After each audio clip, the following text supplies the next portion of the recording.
അന്താരാഷ്ട്ര ലഹരി വിരുദ്ധ ദിനത്തിൽ സംസ്ഥാനത്ത് വിപുലമായ പ്രചാരണം. സ്കൂൾ തല കർമ്മ പദ്ധതിയുടെ സംസ്ഥാനതല ഉദ്ഘാടനം മുഖ്യമന്ത്രി പിണറായി വിജയൻ നിർവഹിച്ചു. നടന്മാരായ മോഹൻലാലും പൃഥ്വിരാജും വിവിധ പരിപാടികളിൽ പങ്കെടുത്തു. അതേസമയം ലഹരിയുടെ മറവിൽ ഒഴുകുന്ന കോടികളുടെ ഞെട്ടിക്കുന്ന കണക്കുകൾ പുറത്ത്. സംസ്ഥാനത്ത് രാസലഹരിക്കൊപ്പം മറിയുന്നത് കോടികളെന്ന് കണക്കുകൾ.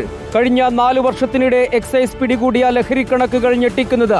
4 വർഷത്തെ കണക്കുകൾ നോക്കിയാൽ പിടികൂടിയ MDMA മൂല്യം മാത്രം 102 കോടി 17 ലക്ഷം രൂപ, 62 കോടി 83 ലക്ഷം രൂപയുടെ ഹാഷിഷ് ഓയിലും 89 കോടി 49 ലക്ഷം രൂപയുടെ കഞ്ചാവും 4 വർഷത്തിനിടെ എക്സൈസ് പിടികൂടി. രാസലഹരി ഏറ്റവും കൂടുതൽ പിടികൂടിയത് എറണാകുളം ജില്ലയിലാണ്. പിടിയിലാകുന്നത് കൂടുതലും യുവാക്കൾ.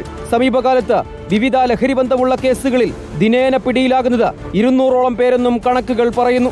അതേസമയം അന്താരാഷ്ട്ര ലഹരി വിരുദ്ധ ദിനത്തിൽ നാടെങ്ങും ലഹരി വിരുദ്ധ പരിപാടികൾ. നാടൊന്നാകെ ഈ വിപുലമായ ക്യാമ്പയിനിൽ പൂർണ്ണ മനസ്സോടെ പങ്കാളികളാകണം. സിനിമാ മേഖലയിൽ മാത്രമല്ല ലഹരി ഉപയോഗമുള്ളതെന്നും ലഹരി ഉപയോഗിച്ചാൽ നല്ല സൃഷ്ടികൾ ഉണ്ടാകുമെന്ന ധാരണ തെറ്റാണെന്നും പൃഥ്വിരാജ്. നിങ്ങളുടെ വീടുകളിൽ നിന്നും ഏറ്റവും അടുത്തുള്ള സിനിമാ സെറ്റിലേക്കുള്ള ദൂരത്തിനേക്കാൾ ഒരുപാട് കുറവാണ് നിങ്ങളുടെ കുട്ടികളിൽ നിന്നും ഈ അപകടത്തിലേക്ക്. റിപ്പോർട്ടർ, കൊച്ചി.